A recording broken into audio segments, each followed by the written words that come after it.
I asked a couple of friends that live in the area if they'd be willing to babysit a laptop or something. Hmm. Um,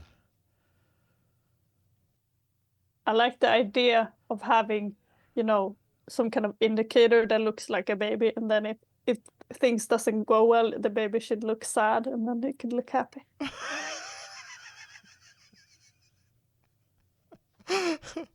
yeah, your mental health stat bar. Yeah, I was thinking about this, a stream, if the stream is going good, it's like the baby should look happy, and then they could babysit it.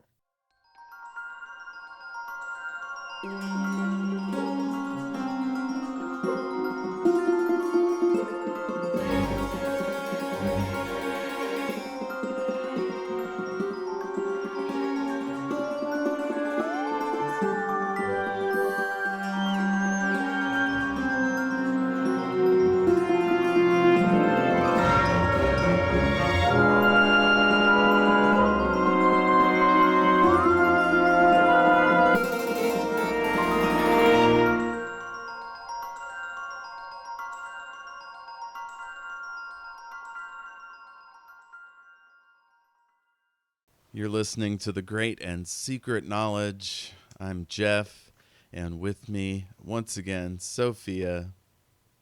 Good dog. Hello, hello. So, we talked a little bit ahead of time about what's been going on in our lives, and you have a big milestone coming. Yeah, that's true. I turned in my resignation at my job this week on Wednesday. Amazing. Yeah, so It's I a big will step.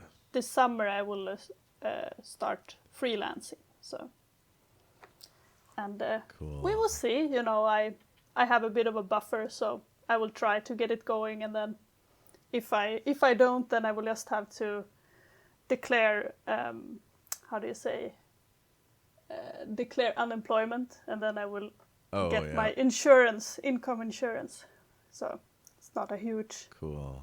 stress, but still it's exciting. Yeah. Oh, man. We probably shouldn't talk about the unemployment system because yours is probably way better than ours. I do think one of the things that are good in Sweden is the unemployment system. If you are employed, if you're like a gig worker, then you fall through the net and there's nothing to catch you. There's always a trade off.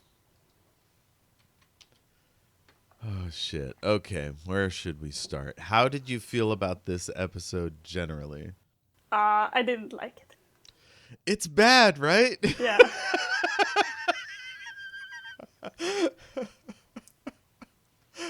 I didn't want to prejudice you ahead of time, but man, I kept thinking, should I soundbite this? And I was like, what's the point? It's not good. It's just not good.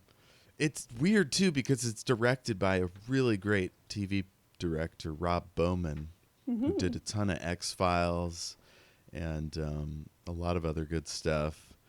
So that was shocking to me. I mean, maybe this was early in his career. So I guess it took a little while to get going. So it's got to be the writing, right? Yeah, Like I he was did also thinking 21 about Jump that. Street. He did MacGyver, Alien Nation, Baywatch. This guy was all over the place even before he got to Star Trek. And then he directs 13 episodes of The Next Generation. Oh, we talked about an earlier episode he directed Where No One Has Gone Before, which is pretty damn good. He directs an upcoming episode that's very good in which Data meets a family member. Just a seminal episode. So it can't be Rob Bowman's fault. So let's just take a quick gander at the episode itself here. Before I go into the specifics, what did you think of it? Just like, what were your overall impressions of its importance, or was there anything that stands out? Yeah, I mean, like I said, I didn't like it. I was bored, and I was trying to think of like why is this one boring and not the other ones? And I think that it was because at the very start, when you introduce the the conflict, then it feels like just a very technical conflict. You're like, okay, something is interfering with Picard's brain, and that is the only conflict really. There's nothing else that's going on. And I think that's maybe a little bit him and the doctor, but that was like very low key conflict. So maybe that's why it becomes boring, because it's just this unidentified object that is the thing that is, the threat or something. So probably that's why. So What Nathan Bottomley of the podcast Flight Through Entirety and Untitled Star Trek Project calls these kind of episodes, calls the conceit a space problem. Essentially, like, it has no relation to ordinary human events, so it kind of doesn't matter, and it's not enough to sustain an entire episode. Usually, like, you need action and incident and style and story and characterization. Like, you need a whole lot of other stuff. And I was thinking about as an episode that it reminded me of in The Expanse, and how much better that episode is. And I think it's a similar thing in some way, because it's like this, they have this recording and they have to decide, like, is this recording real? It's a fake! At the same time, they have these other vessels that are trying to shoot them down, and it's like very tense. But here, there's no urgency. They don't need to solve this quickly. I think if there's some other people that were upset by this, or I mean, the Ferengi, I suppose, are, but they are not. Somehow, it's not until the very end that they even realize that Picard is in this other ship. So there's no sense of like, oh, we have to solve this quickly, or these other people are upset by this or threatening us in some way. So it's too flat. Yes. And the ideas that they do approach, they don't do anything with. It just kind of sits there. Like, why are headaches uncommon in the future? Well, this is why. Nope, just the doctor was sort of messing with him, I guess. Like, what's a headache? Like, it never went anywhere. I'm looking at one of the writers' credits here. Are you trying to look at the different writers? Who is responsible for this one? One of his episodes is one that we skipped already. Ah. And he only wrote 17 things for TV or whatever, so that's clearly not his forte. He's more of a producer. So, and Gene Roddenberry is one of them. So, like, 2 producers made this episode. It's starting to, like, make sense. Yeah, maybe they were busy writing some other episode, and they're like, okay, we have to squeeze this one in as well, get it going. I think usually what that means is the writer sent in something that was unfilmable, either too expensive or defied canon, or just in whatever reason couldn't sustain an entire episode or would break the bank. And so the producers step in to, like, pound it into shape. In this case, they pounded it into obliteration. They pounded it down. Maybe it was originally better, and then it was pared down somehow. So that's why we feel like there's nothing there. Maybe there was some kind of conflict between the different characters, and maybe they thought, no, these people cannot have that strong of a conflict. It's not Star Trek or something. Ooh, I wonder, if I was to speculate, it could have been a thing where, like, Harlan Ellison wrote an episode of the original series called The City at the Edge of Forever. And I read a book in which he shows you each of his scripts, like, and how the studio kept wanting them changed. And the original had a drug addict that was like selling drugs to other officers on the ship. And Roddenberry was like, that's not a thing. So they changed it to the doctor accidentally dosing himself with this chemical and going mad. And it like doesn't really make a lot of sense. Killers! Assassins! I won't let you! I'll kill you first! So maybe something like that happened here where the writer was like, Picard is having these terrible visions and nobody trusts that like he's sane, so they have to keep him in the sick bay and Riker has to take it. Like maybe there was a lot more drama and conflict and they were like, that's not the kind of show we're doing here. I think so. I could imagine, they show Riker being very worshipful, so maybe he takes Picard's side and some other one is like, no, Picard is a war criminal, and then they have some kind of, huge conflict about it, and maybe they felt it was too extreme, or, that it became too I don't know, it could be maybe feel too extreme for just one episode to have this kind of huge shift among the crew. And like, I don't know, they don't even explain the Ferengi, like they were, when they explained the backstory, and they were like, this ship turns out and fires at us and they don't communicate or anything. And there was nothing extra info about that. It was just like, oh, that's what it was. There was no reveal about anything. It was just like this guy was like, oh, you killed my son in this. But he didn't have anything to say about, we were doing something. Do you know what I mean? Because he was trying to make it look like he was attacking a ship that was a peaceful ship. But apparently in the reality it wasn't like that, and there was nothing extra info about it, so that was also strange. There was no reveal at all. Yeah, I mean, the original story could have been that Picard literally blew up a ship and covered it up.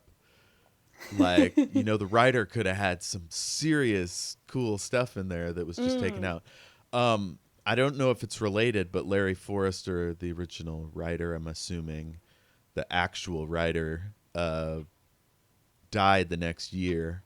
So maybe he got sick halfway through writing it. He doesn't have a Wikipedia page, so I'm having trouble learning anything about that. Yeah. He was a Scottish writer and producer. So, and sometimes that happens in productions, Yeah, You're like, totally. well, this script is pretty good, but we got to make a lot of changes to make it fit our show Bible or whatever. Writers or actors dying. But I think that you're right. It was probably something a little bit more gray area, because it does seem like there's something missing with this background of this ship. Like maybe Picard did something or had like something a little bit. I don't think that he just like attacked this unarmed vessel, but maybe there was something a little bit unclear or gray area. Yeah, I mean, he didn't even have any regrets. Like, it's hard to sell a story where the captain's clearly so guilty that he's reliving these memories. Like, he had zero regrets. So, like, where is this coming from? That's why we need this big orange ball to be like, doing some magic bullshit. That's true. Because he doesn't have any, No, you're right. About the most interesting dramatic thing that happens is that the other captain's first officer deposes him near the end. Yeah. And we never see any of it. He's got this white background to his ship. Like, they should have thrown some blood on the wall behind him. That would be funny. Or it's like all disheveled or something. Yeah.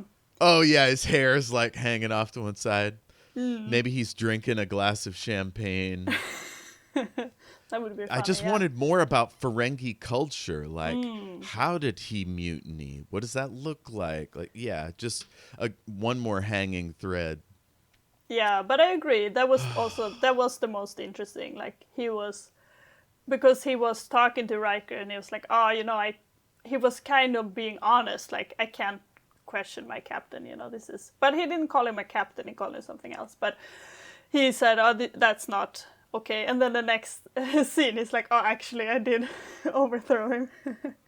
But I think there was a little bit there, the conversation with Riker kind of put it into his head, like, you see there's something wrong here, like, right, and then that encouraged him to do this.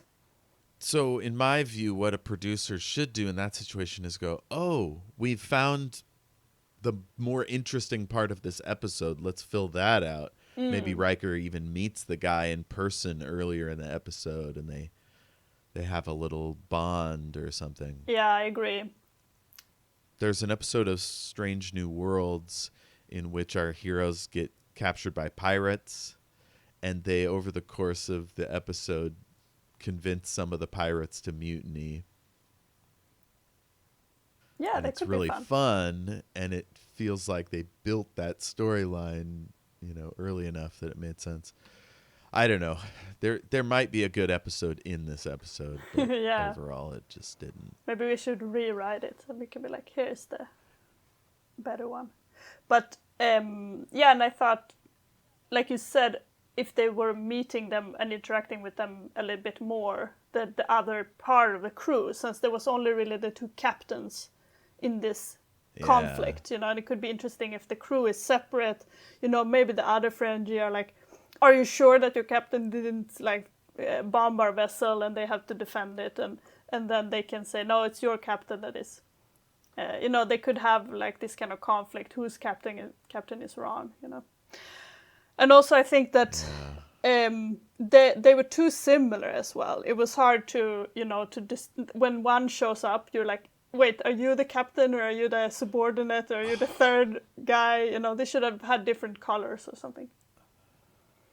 Yeah, the third guy got very little to do. Damon Bach. Yeah, Damon Bach and his first officer, Kasago, could have had, I don't know, some different flair on their jackets or a scar on the ear or something. Yeah, I feel like that. Or maybe he could look older somehow, more wrinkly.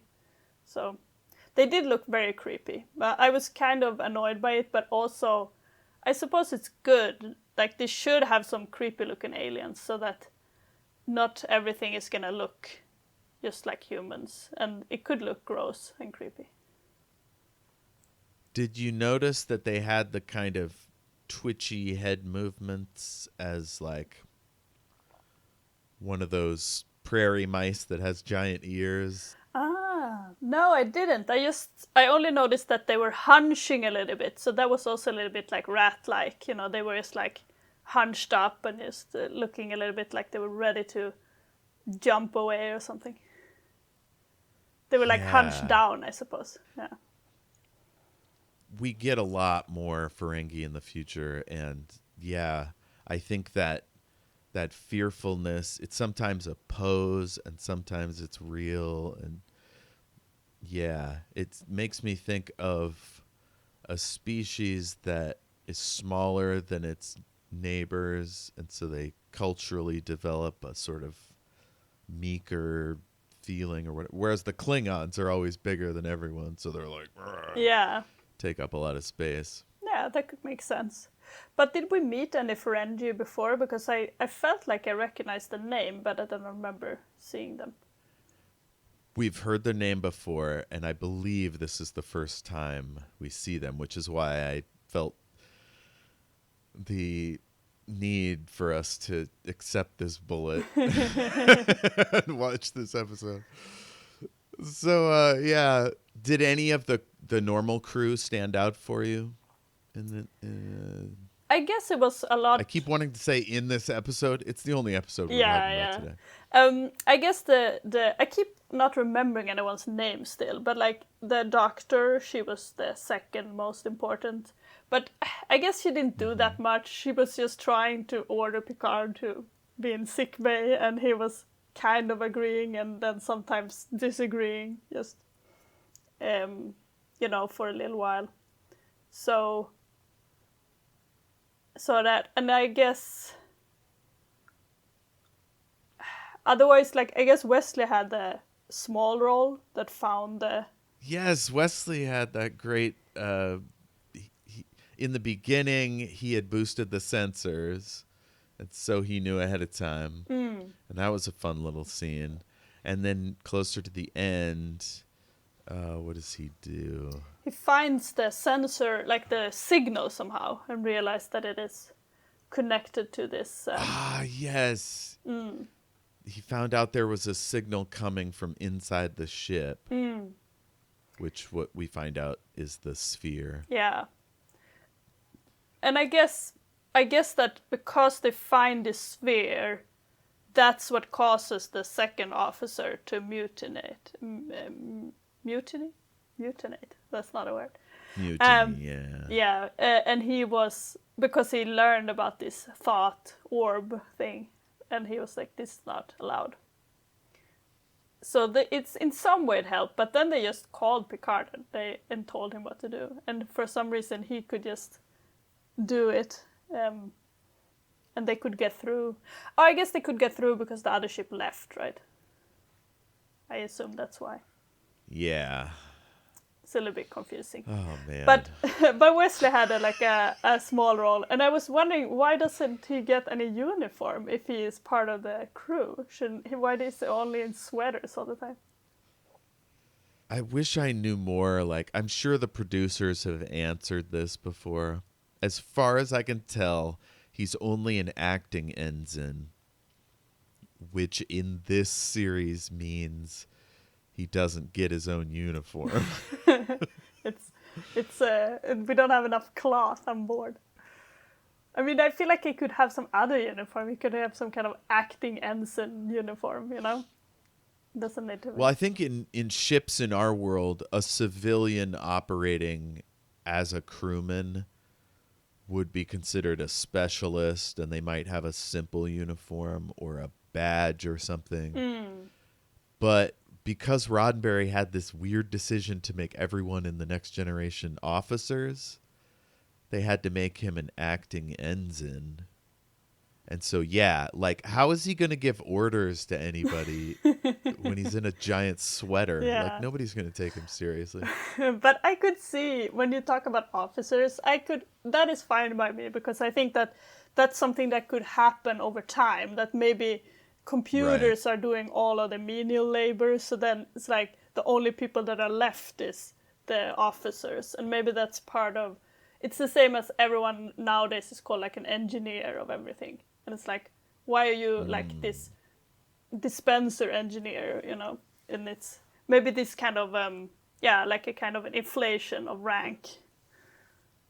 Yeah. Or, you know, it's very American too, right? Because in America, everybody has these like extreme titles, you know, like I can't even remember, but the executive vice president of departmental acquisition. Yeah, and it's also this way with universities. Like, it's so much easier to be a professor in the US than it is to be a professor in Sweden. So it's like different. The titles are the same, but they are different levels of them. Well, yeah, Wesley was good. Riker had a little bit to do. But honestly, my biggest beef with this episode is that Troy could have solved all of it if they'd only let her do so. Like, if you put an empath on the bridge, she should basically be like in every conversation, you know. I mean, she sort of was, but I don't know. Yeah. Like, she could have been like, the captain is feeling intense guilt and shame and all this. I think someone even asks her and she's like, I can't talk about it. She says something about something feeling mechanical, but then she has no other input. Mechanical. Yeah, and the person she's talking to isn't like, excuse me? Like, you want to go into that a little bit more? Nah. That's it. Yeah. I'll let Picard take over the Stargazer and start licking off shots at us. Yeah. And it's also, I was thinking about something related to this, but now I can't remember. Did you have other complaint? You can say that before. Well, I mean, the fact that they've never heard of headaches before was a joke. I mean, headaches are like one of the earliest symptoms of dehydration. But maybe they never get dehydrated. They just have some kind of scanner, like you are a little bit unhydrated. They get trapped on desert planets all the time. Ah, okay. Surely. I haven't seen it yet. Maybe their uniforms are made of like hydration pills or something. They just Yeah, rip off a patch. maybe they have some kind of little thing in their stomach or something that's like, it's like a water tank, you know, gives them extra water. Everyone in the Federation has internal water tanks. Yeah, that's the only explanation. I mean, I understand what you mean about headaches, but I also thought it was kind of funny because I never, you know, there's other stories where they say, oh, we have cured cancer, or, you know, these kind of things, but I never heard anyone be like, oh, we don't have headaches anymore. I thought it was like kind of a fun thing to include. All they need to do is solve this with a line. You could call this season 1 problems, but like, again, it's the implications. How is it even like a joke about a headache? Like, just say that everybody has a brain light in their quarters that they could just rub on their head and it goes away. Like something. Yeah, but she said that the cause of the headache, like, they cure the cause of the headache. They don't actually just get rid of the pain. So that doesn't even work. They have great, you know, chairs. No one gets any like neck pain that goes to headaches or something. But maybe they just take a lot of different drugs, you know, like if someone has migraines or something, they can just take a drug to prevent it before it even starts. Yeah. Or maybe they operate the brain and they're like, you get too much migraine, we'll operate you. They might have like hypo sprays that are full of like dehydrated water. Yeah, they just get one each morning. Like, here you go, push. Or they have like the atmosphere in the bridge is like super wet, so that they get so much water on them. There you go. Oh, that couldn't be good. It's also full of aspirin. Oh yeah. Like how we put fluoride in water. I think that the for me the headache thing and Picard's acting when he was being weird, that was the most fun. Okay. I don't know how to explain it, you know, but after when he woke up, he was like, I am very energetic. It was funny. He was very theatrical for sure. I mean, putting him alone on the bridge, Patrick Stewart, it's basically saying, do King Lear or Hamlet. Yeah, and I don't actually, not when he was alone in the ship, but when he first turned up and they thought that, oh, I thought that you were sleeping. And he was like, no, it wasn't when he was sleeping. It was like when he had been sleeping and then he woke and then they met him and he was like, oh, I don't have a headache anymore. That he looked very funny in that interaction. And he was like, I'm going to be alone with Riker and everything. I thought the one that was most theatrical in this episode was Riker. He was very like, when they talked about the maneuver, he was just like, oh, he like, so acting very... The Picard maneuver. Yeah. It can't be stopped. Yeah, and he looked like very starry-eyed in a very exaggerated manner. Okay, well, I would like to see this, so I'll just rush through the chronological here. He has a headache. I love Dr. Crusher. She has this cute little look as Picard leaves. I'm skipping ahead to it. She says, there's nothing wrong. Oh. I'm the doctor who just gave you an order. I see nothing physically wrong, but I want to run some additional scans in sickbay. Doctor, all I've got is an order to report to sickbay from the only person aboard this ship who can give you an order. Yeah. So then he walks out, and she has this look. I think I'm going to screenshot it for the website. He says, sorry, doctor. So he's immediately defying her order. And she gives him this look like, naughty boy. And it leads to a million fanfics that, like, the Doctor just lets Picard get away with whatever because he's her boyfriend. I did feel a little bit, these vibes as well in this episode, because she's just like, I'm gonna put you to bed in your bed, and I'm like, ooh,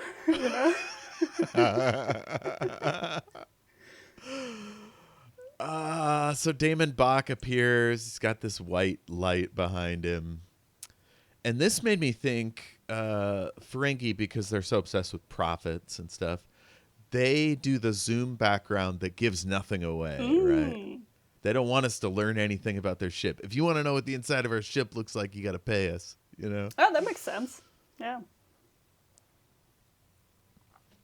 Secrets, all that stuff. Information for sale, not for free. Yeah. So they're antagonistic with the Federation. So the fact that he wants to hang out is very suspect. Troy in this scene looks incredible. Like, her makeup is on point. Her outfit fits really well. Apropos of nothing, but the director got that right. Let's see. Troy says, yeah, he's full of shit, but it's probably better to have him nearby. Oh, Damon Box says, in one of your Earth hours. And I'm like, ugh, this trope again. Every sci-fi show, it's like Earth hours. Human hours. Worf has this funny moment where he goes, I can't believe they're coming here. I can't believe they're coming here. That's like the only thing he says in the episode, I feel like. Probably. No, wait, he talked about having cleared the ship when they go over there to the other ship. Oh, that's right. So, yeah. Oh, that's another thing Nathan Bottomley talks about is competent space people doing competent space things. Like, or that this person is just their job. Worf is in that category quite a bit. So Crusher says you should not have a headache unless something is wrong. That was in the day before we charted the brain. So maybe, I haven't thought about that, but maybe they don't mean that no one gets headaches. Maybe they just mean that if you get a headache, you go to the doctor and the doctor say, oh, the headache is for this. I will cure it. And then it's done. So they don't have pain medicine. They just cure the headache, the cause of the headache. So maybe that makes a bit more sense than, we don't get headaches at all. Yeah. Their first question should be, have you drank enough water today? Let's see. So Wesley's on top of shit. He comes to the bridge. And I think this is to show that, yeah, he's not an academy graduate. He doesn't know what the rules are in terms of you should just phone rather than coming.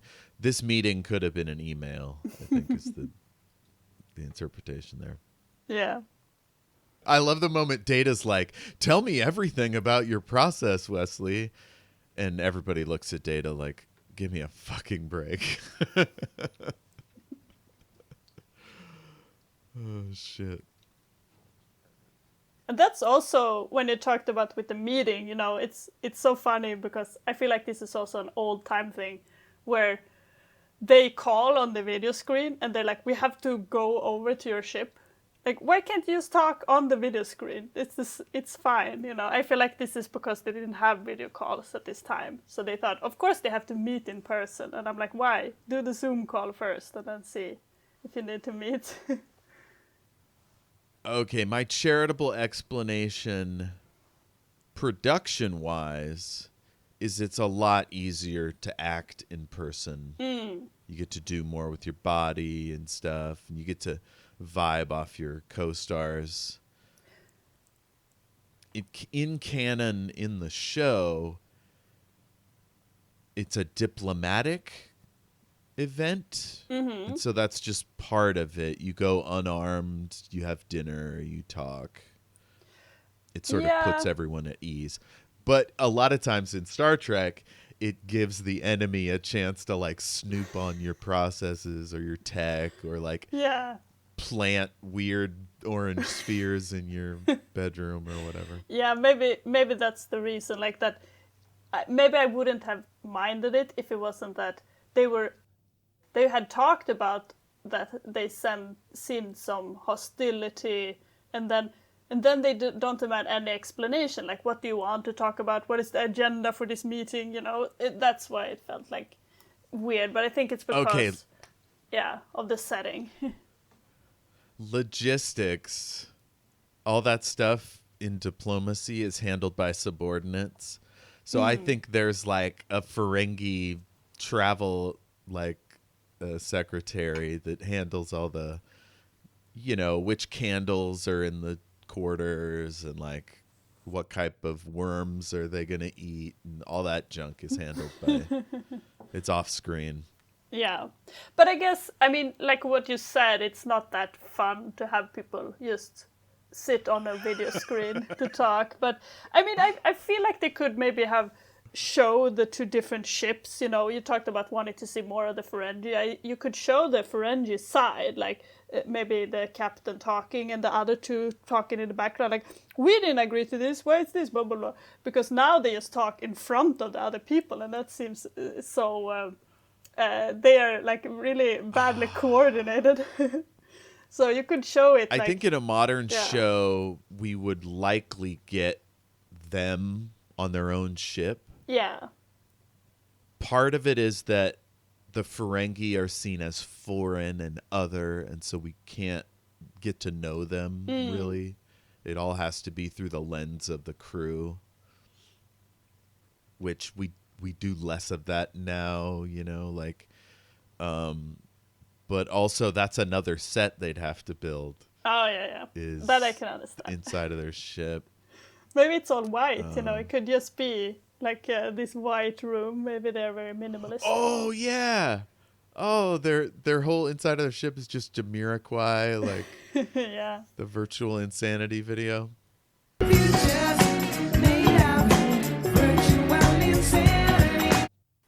Yeah, but I think that they're trying to kind of eat their cake and have it too, because they're having them just state stuff in the open when they are talking to the other crew. So if you want to keep the mystery, then you can't also, I don't know, it seems like they would have to dig a little bit deeper to get to their disagreement. So in this episode, shocking that they didn't go deeper.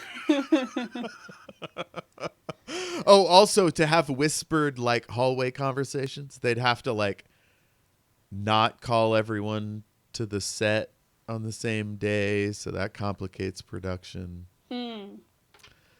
It's a whole deal. This one really is more like theater, where like the budget's low, like, you know, it's very simple. I will say though that by showing the Ferengi go like, how much is the android in person is really funny. Yeah, that is true. That was funny. But I didn't get why they talk about them being second-hand. What does that mean? What is its price? We should like to purchase it. He is not for sale. Commander Data is second-hand merchandise, and you wouldn't want him. Riker is just playing the Ferengi game of business. He probably read a manual that was like, to shut down this dumb part of conversation, you tell him the goods are no good. Oh, okay. Data is secondhand merchandise, and you wouldn't want him. Secondhand, sir? Oh, a human joke. I don't know. I guess I thought there was more to it, that the second-hand thing was. But maybe, like you said, he just said it to be like, oh, this one is no good. I think maybe the meaning of second-hand has shifted. So then I don't really like put the same emphasis on it, because now there's so many second-hand stores, you know, and it's like, so maybe this one is like, oh, he's like crappy model, you know, and I didn't really connect it to that. I mean, theoretically, I guess he could be seen as such. Like he's been in Starfleet for 25 years. He's knocked around. Maybe he's not as good as he used to be. Maybe. Or like I'm thinking about in other series when they have different robots or androids. Like there was this one very previously. What was it called? It's like with this. I can't at all remember what it's called, but it's this female robot. And she's like a rental, you know, and maybe it's like, I don't know, it's something where maybe he was in another ship before and they're like, oh, he's a second-hand android because he didn't start with us. Yeah, I don't know. Oh, he wasn't well maintained. He was used for gross operations. Oh, no. Oh shit, Tasha Yar did sleep with him in the second episode, one that we skipped, and we learn he's fully functional. So maybe secondhand was a joke about how he's been used. Oh yeah, that could be. Well, If that was the joke, Riker, you can't do that on the bridge. Yeah, go back and watch The Naked Now. Oh boy. Oh, The Naked Now. Yeah, it's legendarily bad. It's inspired by an original series episode called Naked something. Let me look this up. Oh yeah, is that the one where they're all different characters? Like from the normal.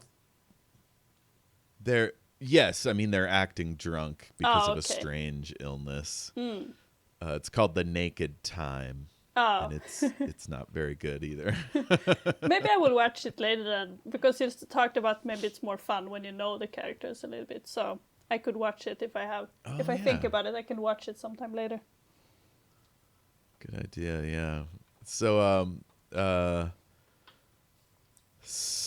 Bach gives Picard a starship, which is confusing because Ferengi aren't supposed to do stuff like that. They're supposed to get a price for everything. But I don't know if we really knew that before this episode, so it's a lot to like accept right off the bat. Yeah, and that's why they have this ham-fisted thing where the other Ferengi are, questioning him right as they're talking to them, like, oh, why aren't you paying for this? Like, didn't you have this discussion right before? You would think that in a starship the subordinates wouldn't automatically go, what the fuck? Yeah. Captain, what are you talking about? This is crazy. But Ferengi apparently just pop off at will. Yeah, maybe they have a nice egalitarian, they're just like, oh, I don't like what this captain is saying. And then they depose him. I never noticed that they wear furs. Oh They yeah, have a this little furry bit. over the shoulder kind of tunic. Oh yeah, and it was also confusing. They talked to Troy and they're like, this human is, or not human, but this empath is with clothes on. And I don't know, or this woman, I don't understand. Their woman doesn't wear fur. This is another way they made Ferengi weird and foreign, is females, as they call them, are not allowed to go out in public unless they're naked. It also seems like Yeah. they would not be that attracted by a human-looking woman. They look very strange. They would be like, your ears are too small, They looked like they were into her. Yeah. And that makes no sense. Canonically in this show, they are just all about babes, especially if they'll rub their earlobes. That does make sense. They should be attracted only to the big-eared aliens. Or they would be like, your teeth are You too would flat think. and the ears are too small. Yeah. So a guy's like, we are not selling it to him. And he says, consider it an act of friendship. At no cost. Oh, ugly. Ugly, very ugly. So this is when Troy says her thing about a mechanical thought after Picard gets a headache, or they're in sickbay. His memories are starting to get fuzzy, and he starts talking about his old ship. Oh, he gets the crew all together, the bridge crew, to talk about what's going on.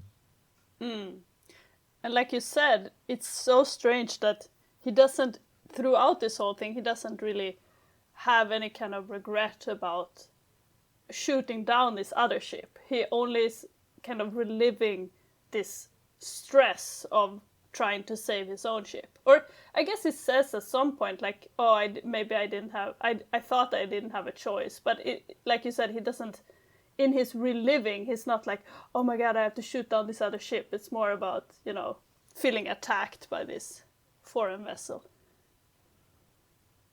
Yeah. Yeah. There was a moment where he seemed kind of like into it in a violent way, like a smiling, like he was kind of excited about it. Like, to me, that suggests that there was a much more interesting angle they could have gone, which is to play up that kind of like, ooh, like a cop telling a story about how he killed a suspect. Like, it's kind of getting horny about it or whatever. That's the wrong word, but enthusiastic. There was just a hint of it. But Picard has to be so contained and so, like, proper that we couldn't get more of that. That's true. Riker, though, is like smiling. He's all into the Picard maneuver, talking about how the enemy couldn't tell which ship was the Stargazer. But what if they shot both of them? Ha ha! Holy shit! Data later in the episode says, there's no way to counteract the Picard maneuver, sir. Well, there you fucking go. Shoot both. God damn it. Maybe you can only train your long-range sensors. Oh, it's like a camera. You can't zoom out and in at the same time. You got to pick one. Yeah. It was a little bit confusing how it worked because, like, they say, okay, you cannot know which one is which, but I don't know. Maybe it's something like it confuses the sensor somehow, but it was difficult to follow.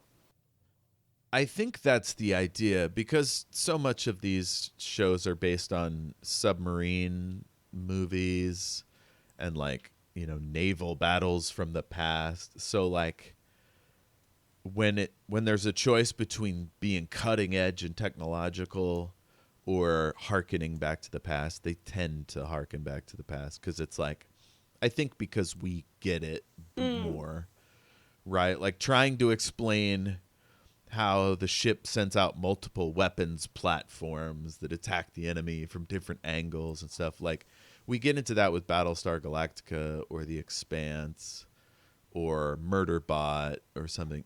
But, like, back then, naval vessels, Yeah, a little bit more intuitive. Yeah. So I'll allow that. And I really like this scene. I like the music. I think when Patrick Stewart brings it down a little bit, he's much, much more powerful than when he's like, wailing around the Stargazer. Yeah, I agree with that. So he was lieutenant when he was commanding Jack Crusher, Beverly's husband, who died.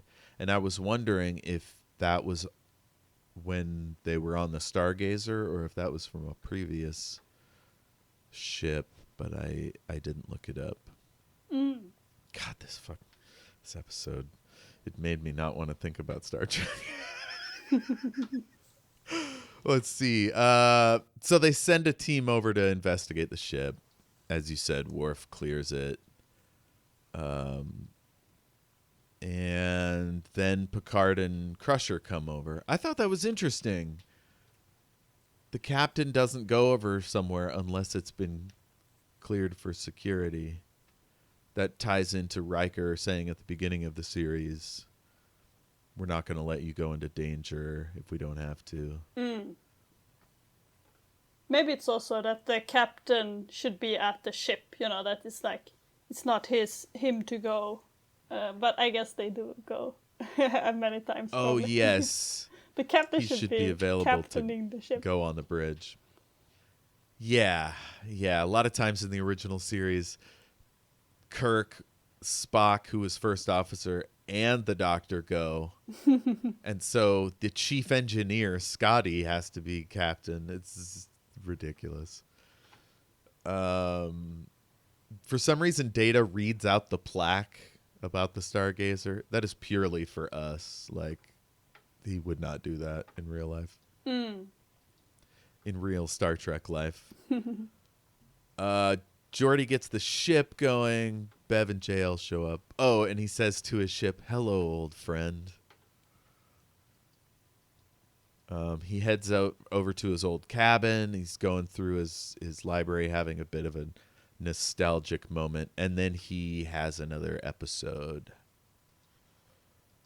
And that's when we first see Bach work in that sphere. Yeah, that's also funny. Control, you just like turn the sphere, and that's the way how you control it. But there's no video component, so he has no idea what's happening. He's just rubbing a sphere and cackling. I feel like it has to somehow see. There's some kind of feedback, I think. The signal is sent, there's some signal back. Because, yeah, he's so ready. Like, he feels like, now it's the time, and now you're doing this. And I think he must know something. Okay. So maybe either he has some kind of implant in his head or his eye, or because they couldn't do screens, especially like on a sphere. You couldn't do that stuff back then. Whereas now maybe there would have been a little holographic projection or something. Yeah. But I could see him maybe, because he's touching this, maybe he gets some kind of thoughts back. So he has, in his mind, he can kind of see or perceive it somehow. I would have liked him to close his eyes. If he's going to do that would make like sense. That. Yeah, that he could just be like... Instead, he's just looking into the middle distance, cackling like a fucking witch.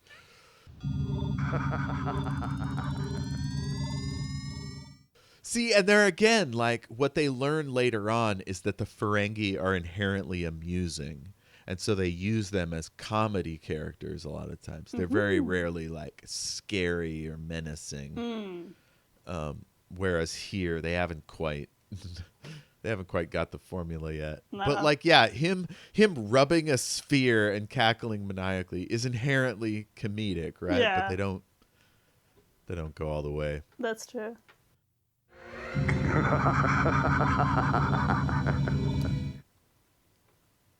So Bev comes in worried. She takes him back to the Enterprise. And Riker is needling Kasago, the first officer. So that's the beginning of that plot thread. Then the captain comes to the bridge. Riker says, "How was it, Captain?" "Very strange, number one. Like going back to the house you grew up in. But no one's home except phantoms of the past." Have you ever gone back to the house you grew up in? Not after my parents moved out. When they sold it... there was this guy, he posted on Facebook about how he remodeled it, and my family was like, oh no! He was like, he had done all this remodeling of the front, and then we were just like, that looks so ugly, we don't like it. So I think that's inevitable. You're always gonna dislike if someone redo the house. Maybe I should go back sometime, just to go to the driveway, and I could just like look at it. I've done that once or twice. In fact, I've started going back home to visit my dad, and I'm doing that later today, so maybe I'll take a swing by. Yeah. It's a weird empty feeling, like nostalgia with nothing to like attach it to. Really, you can't hold it in your hands. Yeah, and I don't really like to rethink the past. Like some people are more nostalgic. I usually don't think that much about the past. Like I don't look a lot at pictures or Memento, anything like that. But I think for me it's also different because I still live in the same city. So I do pass it. I pass different places that I've been to as a child, and it's not anything that is unusual for me, really. I mean, of course, I don't pass like right maybe exactly at these places, but I pass by the neighborhood fairly often that I grew up in, so it's not uncommon for me. So I think in this, part of it is that it was his job, it was his kind of home for a time, and it was the site of this extremely traumatic event. Yeah, I agree. It's very different from, and he wasn't really, it wasn't his childhood or anything. It was just part of his life. How old is he supposed to be at this time? Well, future medicine and longevity yeah. drugs or something, like he could be anywhere from 50 to 80. That makes sense.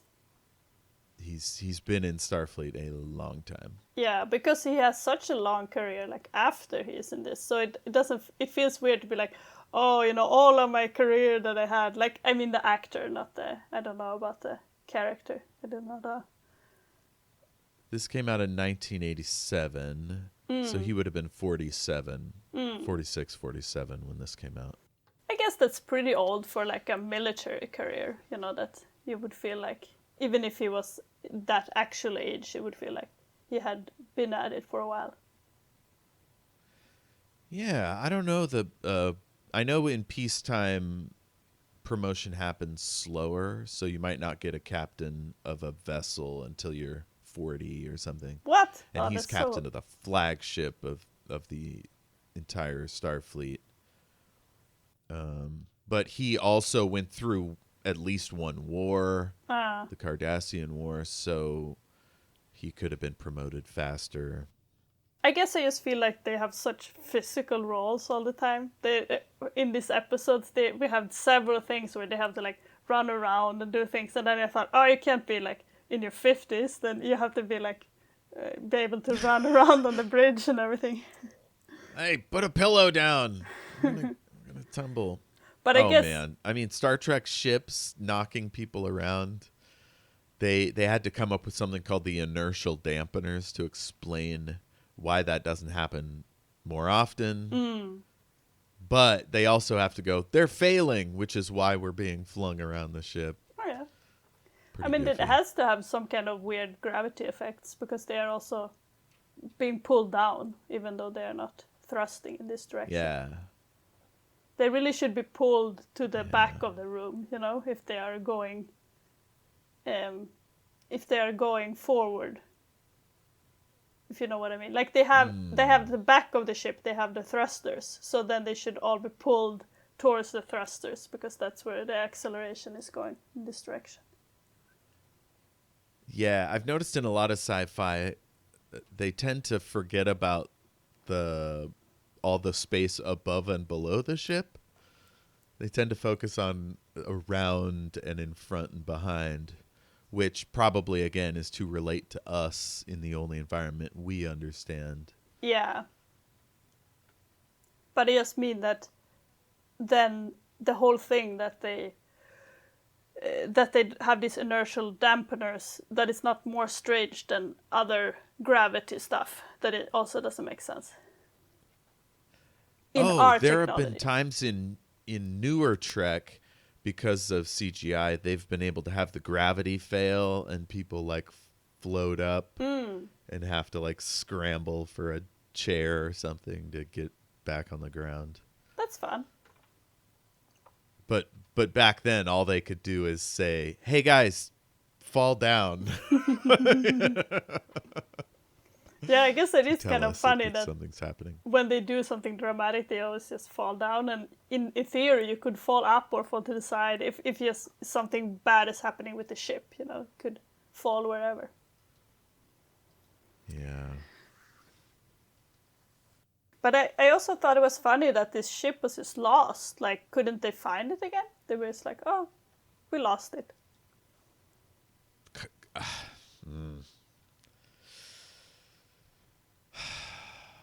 Space is very big.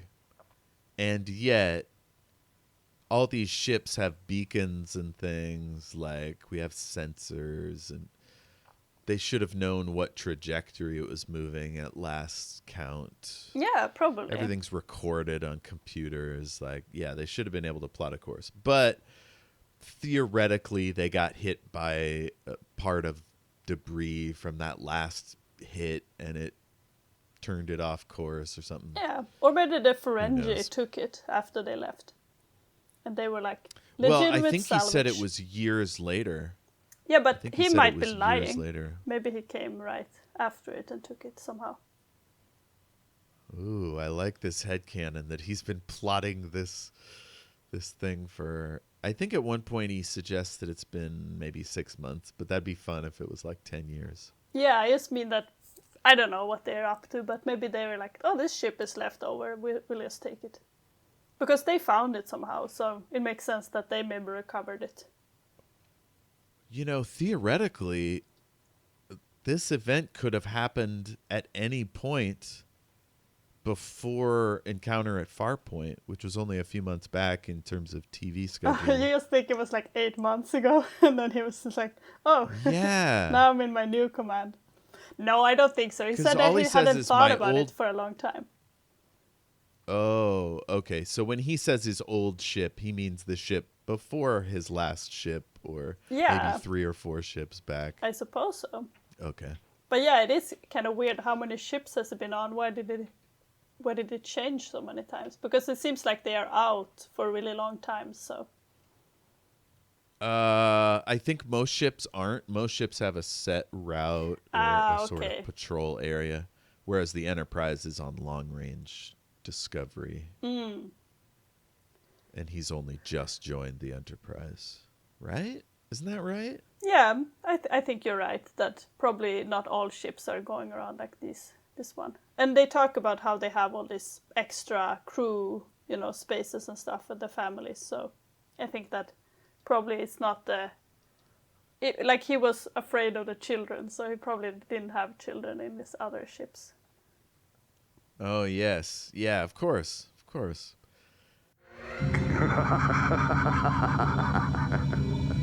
So him and Crusher are talking. I already complained about Troy's I wish I could say scene. So Picard says, "What is wrong with me?"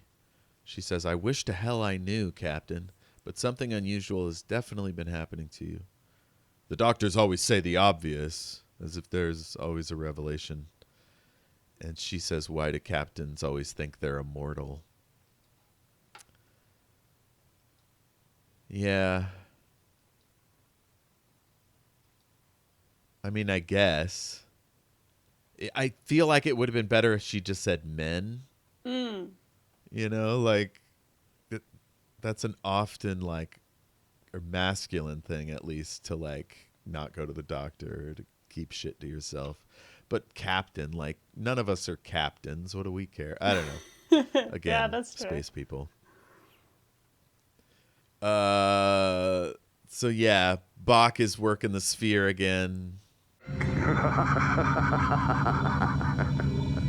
Picard's headache comes back. Doc doses him. And she says it's got to be this emotional pressure. And he's like, no, I don't care about this.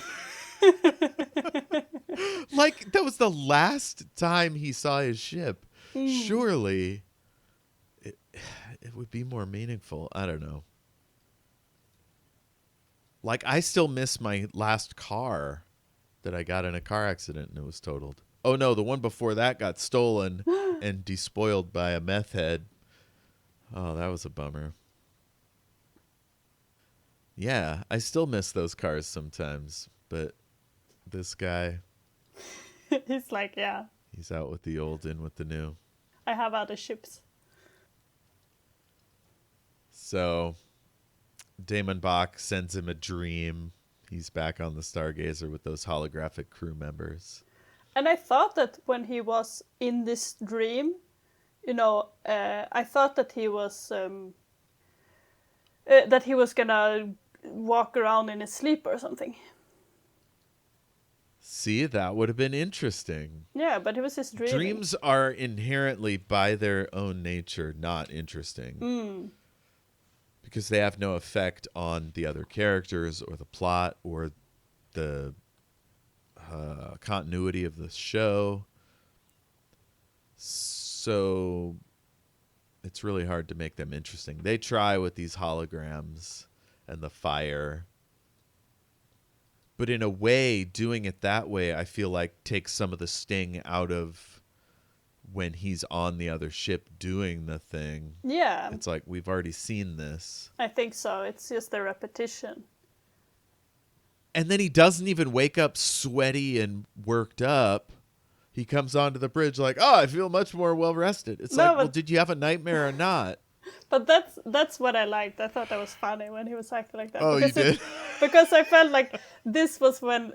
But I think that the dream could have been better. But then his reaction was funny because then they're like, okay, now he's not himself. And, everybody's just like, what? What is happening? And I thought his acting was funny in that scene when he interacted with them. Not in the later one, when he's in the ship.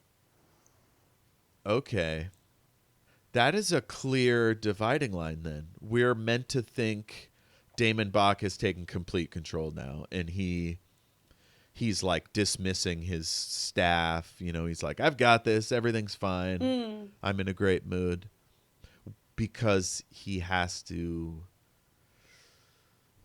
be alone in order to enact his dastardly plan. To go over to that ship.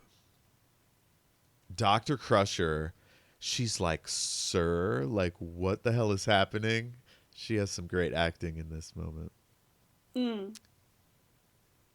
Where she goes, under protest, sir. Yeah. Another problem I had is that they immediately figure out that it's a fabrication, so... It's a fake! Even that plot line has been dispensed with. So they couldn't possibly second guess the captain here. Yeah, that's what it feels like. They rewrote it somehow. I'm sure someone second guessed it the first time or were suspicious in the first draft, But you forgot to make the joke about the aliens when they talked about that they were all ears. I know, was that the... I liked it because it was very stupid. That is very stupid. So the captain's like, release the Stargazer and we'll just kind of float along next to it. Riker's like, that's weird, but goes ahead and does it. And then Troy meets with Crusher and says, like, they were as if they were his thoughts, but intermixed with other thoughts, which are also his. It's very strange. Wes comes in and he's like, no, this is important. And she listens politely to her son. My son.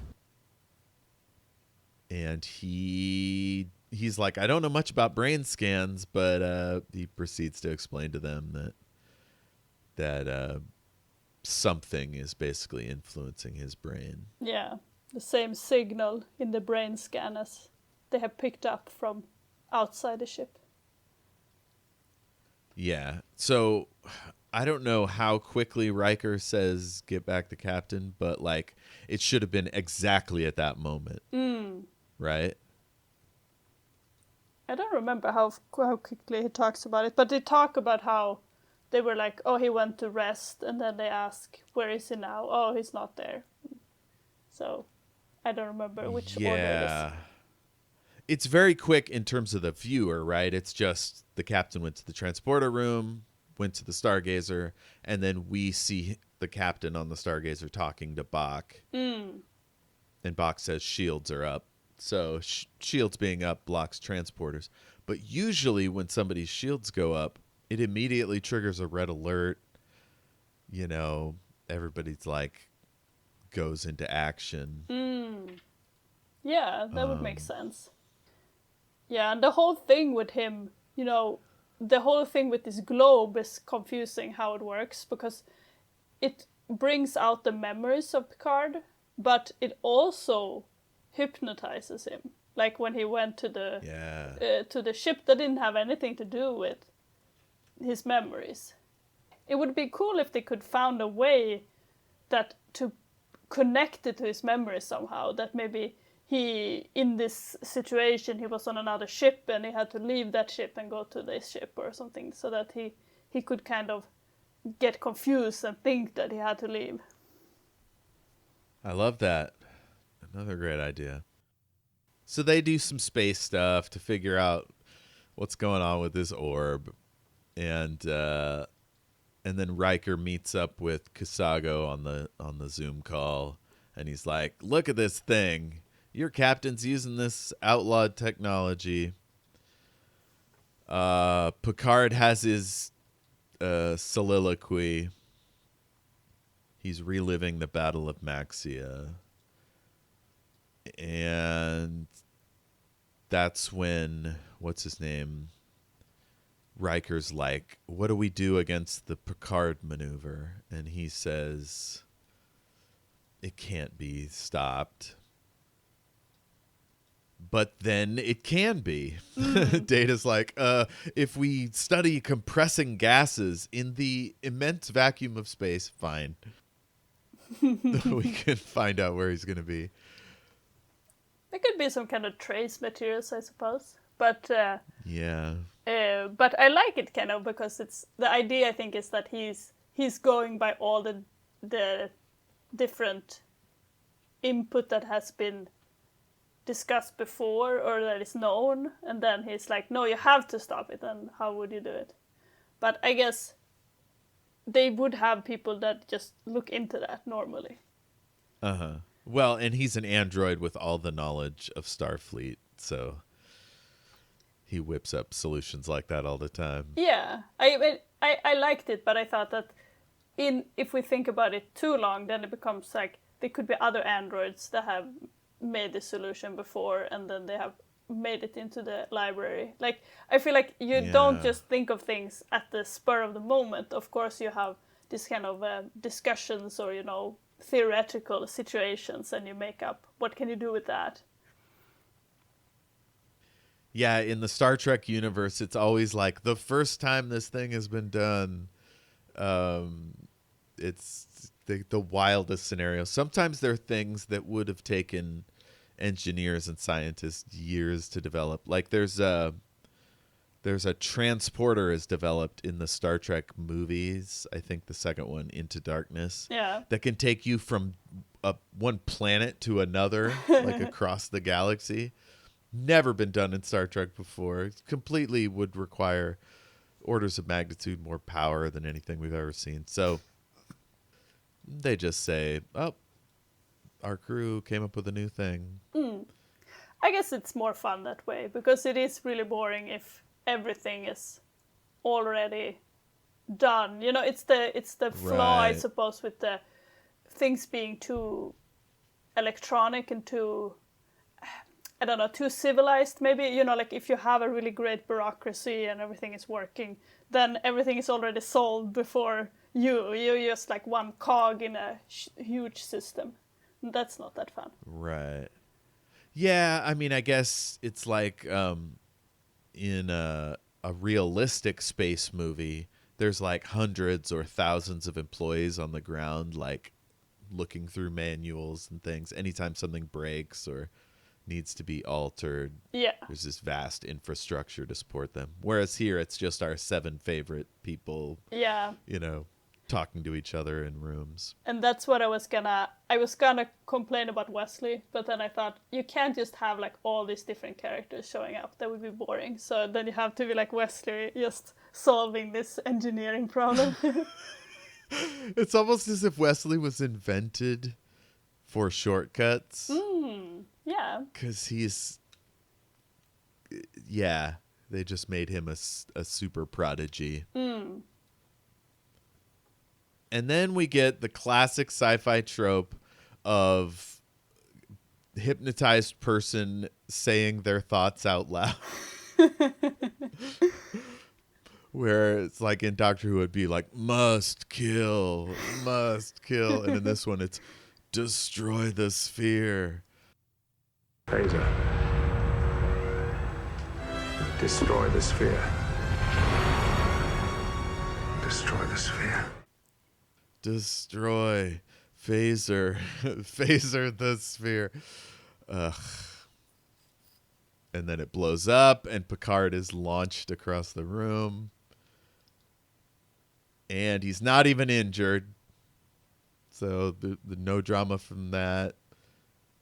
He's like, capture Bach. And they're like, no need. The first officer's already done so. So we never see that. And that's it. Do they ever want to have anyone stand trial? Because humans have been in trial 2 times now. And, do they ever try to capture an alien if they try to kill them or something? And they're like, oh, we want to put you in our court. Surely that has happened. And if it hasn't, we're going to write that episode. Star Trek Trial of Alien. Yeah, you'll have to decide which alien race it should be. Which one is more fun. Yeah. Well, it's got to be the Ferengi. I mean, yeah. Why not? So are they shipping the suspect to another planet for trial? And they're like, I don't know, there's a prison break or something? Or are they having the trial on the ship? I don't know. Are they allowed to have trials on the ship? I'm not sure what their justice system are. I'm thinking they would have to bring them back to some kind of... I'm thinking the captain could probably hold trials over the crew, but probably not over some other species that are not part of his crew. I want to say theoretically the captain can act as a judge in non-crew courts, but it's a whole different process. Like if you can't get to a courtroom in a reasonable period of time, maybe you do it that way. That would be extremely unusual. Yeah, and I think that in that case, I feel like he could act in a way that is about preserving the safety of the vessel. So I'm sure he could say, oh, we're going to lock this person up or something, but he can't sentence them, is my thought. Yeah. In Battlestar Galactica, they are the last elements of civilization, so I think they may have a trial on the ship. But here, even though the Enterprise is kind of out a far way, they sometimes come back to Earth or what have you. Yeah, and they feel so connected. Even in here, the whole drama, they're saying, okay, we send this report. It's going to be 2 days before we get it back. So they're not that far away from civilization. They could send a report about this Ferengi and say, should we put him on trial? What is your verdict? They could send all the information about it. Yeah. Yeah, but it's fun, It's always a question how connected should your universe be, And I think 2 days is pretty nice, but you could also have longer if you want to. There are other sci-fi shows, where you can't really send messages like that far. It can be interesting to do it in different ways. Yeah, it makes it more like the early days of colonization before the internal combustion engine. Yeah. Where you might have to have a trial on the ship or in the colony because you just don't. It would take too long to get back to the king or whatever. Yeah, and I feel like that's not where they are in this universe because they can pretty easily communicate. Yeah. Yeah, I mean, back in the day, they'd send letters. It would take 3 months to get there, 3 months back, and maybe some time wasted in between. Yeah. Well, we said more about this episode than I thought we were going to. Yeah, we had too many complaints. It took longer. But and I think that they talked about why the Ferengi took this captain down. That they didn't see a profit in it. Yeah, there's no profit in it. I mean, that's a maxim that goes probably to the beginning of professional criminals. Like, if you're going to kill a rival, it's because they ripped you off, or, it's to send a message. It's to, like, prove that you're serious rather than personal bullshit. I guess, but then in some way there is a profit in revenge, because it's like about enforcing your will and ensuring that other people don't screw you over. Yeah. I imagine Ferengi, like, they're allowed to pursue a contract breaker, but if that contractor breaker pays them enough, they can justify letting them go. Yeah. Like, I want to see this episode, like, a legal contract dispute in which Picard has to, like, come up with money to give the Ferengi. And, like, Oh, yeah, that could be funny. They have to think of something that they value, because they're like, okay, but what do you want in trade? And then maybe they come up with something weird where they make... the first thing I thought about was like, they make some kind of performers or something, but that would be very weird. Yeah, you have to send 3 of your people back to Ferenginar to do a Shakespeare play. Yeah. Yeah, just because I couldn't think, since they have the replicators and stuff, they can make physical stuff, right? So that wouldn't be maybe as interesting for them. So maybe then it would be like experiences would be more interesting. Yes, you're like, you can bring yourself and your whole family to Paris for a weekend. All expenses paid. Yeah. That would be I was solution. thinking they could bring a fleet of ships to give him, and he goes to turn them on, and they have no warp cores, no computers, like Yeah. just big floating hunks of garbage. Yeah, there's a lot of ways you could do that comedically. This is why we needed Lower Decks. I wish they hadn't canceled it. Yeah. I wonder also if you could have this kind of story where different species, they have, like, we know that they have different ships, and it could, in theory, it could mean that maybe they couldn't really use each other's ship as well. Although I guess there are some different species on this Enterprise, but it would be funny if they couldn't really use each other's ships because they had 2 different technologies or 2 different life support systems, and it didn't really function. They weren't comfortable in each other's ships.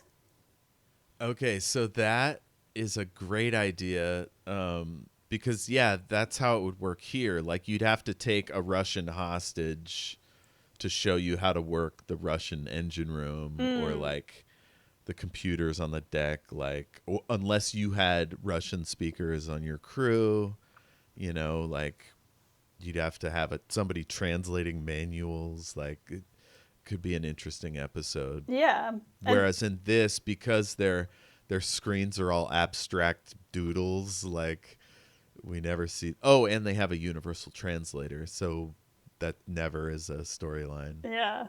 It is funny though that this translator, it translates stuff. Like they had this thing where they're like, I'm all ears, and that means that they realized that they were saying this, so they didn't have their own expression that were then translated. This was literally this expression. So that makes for a lot of different questions about how this works with the translation.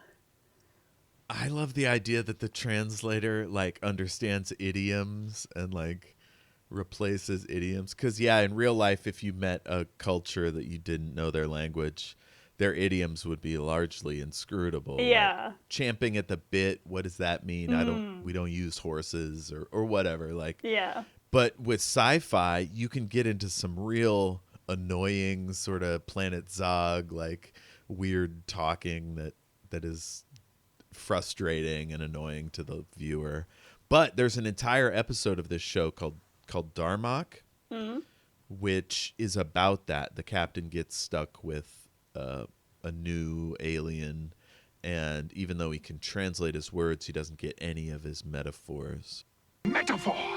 I think I've heard of this one. It was a joke that people talked about in the Ted Lasso subreddit. That was pretty funny. And people were just like, what are you talking about? And then everybody had to explain.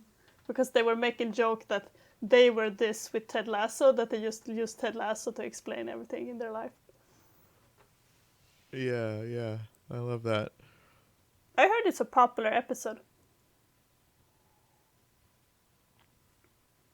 Okay, that's the battle.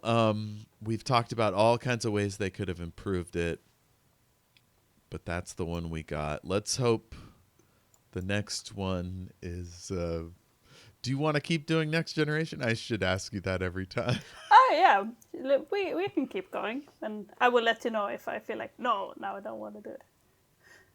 The next one is Hide and Q. Q comes back. Mm-hmm. So what do you think? You want to try another Q episode? Yeah, sure. You get to decide. You can be like the curator. And then I will blame you if like, this was not good. He looks incredible in this Napoleonic Wars outfit. I'm gonna upload it to the chat so you can see it. Oh, that's fun. He looks so petulant. Well, so that's Q. Any recommendations? I feel like I talked a lot about The Expanse in this episode, so I will recommend The Expanse TV series, which in my mind is superior to the books. And I know that is heresy to say so, but I think it's just like an improvement. They take the books and they're like, oh, let's do another pass. And I think it's because I like my books to be a little bit weirder, and could be I watched the TV series first, so maybe I don't really see the weirdness in the books, and I make them too normal in my mind. So that could be it. But I think that the series is great, especially like peak season 3, I think. And I was thinking about that when we talked about this battle and all this stuff, that how The Expanse does a lot of this better, and the way that they show the different sides interacting, and the way that they do similar plot lines like this one, and it's done very, very well. Avasarala has a lot to do in season 3. Yeah. That's a great fucking show. Everybody go watch that. That's also on Prime, I believe. At least here in the States. Yeah, it was back when I watched it all. It was on Prime. I haven't seen it since it was finished with season 6. And I know that people feel mad that it's not finished, but I think that it has its own ending. It's only if you know the rest of the books that it feels unfinished. Well, yeah, there's a huge time jump in the books that they don't do in the show. And so I don't know how they would have, politely wrapped all that up. I don't think it was possible. Yeah. Recommendations. Shit. I've started listening to, I may have mentioned this already, but it's called Trust Me. Trust Me, Cults, Extreme Belief, and Manipulation. It's a couple comedians from LA that are also super into cults. They grew up in cults themselves, or were in one briefly. Not briefly, I think a long time. Anyway, they're funny, interesting ladies that have all sorts of cool guests on. And I think otherwise it's just Doctor Who books that are out of print. So if you want to read old Doctor Who books, go to archive.org, Doctor Who novels, you'll find them. Yeah, it's funny. You should say some book where like you cannot get this anywhere, but you could read it. But then you can get it on this archive then. So then it's fine. Yeah. I think the last one I read was Monogra, which is a Fourth Doctor. I also have another recommendation because I read Elder Race by Adrian Tchaikovsky, and I thought that was very, how would you say, like, I don't know, I guess it was in some way, it was very interesting, I suppose, and it was entertaining. It's about this guy that is coming from like a more advanced civilization to study this other primitive civilization, and then there's some problems with that, and then they worship him like a wizard, and he's like, I'm not a wizard, and they cannot understand it, and it's like kind of a fun dynamic. That's fun. There's at least one Star Trek episode like that for sure. Yeah, and I think that, you know, in some ways this is something that has been done before, but I think it's fun. They play a lot with the language, because the problem is that they have the same like these people, they came from a similar civilization as his. So when he tries to explain things, when he's using like, oh, I'm a scientist, and for them the word scientist is the same as the word for wizard, because they don't have scientists. So then when he tries to explain like, okay, I'm not a wizard, I'm a wizard, and I'm like, yes, you know, and it's impossible for him to explain it. So that's why it becomes kind of comical. That's great. Also, Poker Face is back on Peacock. It's 3 episodes in. Cynthia Erivo is in the first. It's kind of like Columbo, so it's like a mini movie every episode. And in the first one, Cynthia Erivo from Wicked and Bad Times at the El Royale, the Harriet Tubman movie. Anyway, she plays 5 sisters, and it is incredible. So check that out. Yeah, that should do it for me. We'll catch you guys next time for Hide and Q. Oh, and also listen to our other episodes. We're covering the new season of Doctor Who. We did the first episode of New Who with Jesse and AJ from Shattered Worlds RPG and Christmastide, Ohio. And yeah, go back and listen to the whole catalog. And suggest stuff if you have ideas for stuff you'd like us to cover, or people you think would make good guests. And you can do all that at at greatandsecretknowledge@gmail.com. And also listen or watch to Omniversal Escapades. We're on twitch.tv/Omniversal Escapades. That's every other Sunday at 6:30 Pacific Daylight Time. Or over on YouTube. Those episodes are all archived there at youtube.com/Omniversal Escapades. That should just about cover it. Assuming we still have a democracy in 2 weeks, Sofia, I will see you soon. And everything will be fine. All right. Have a wonderful week or two. Yubi? The battle. The battle. What an episode. Yeah. I'm all ears.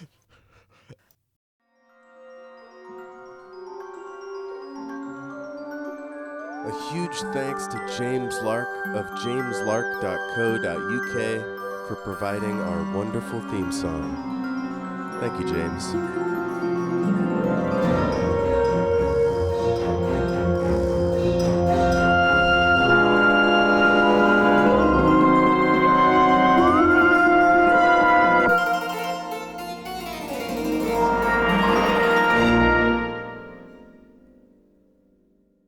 I was thinking this might be a short episode because I did not like it.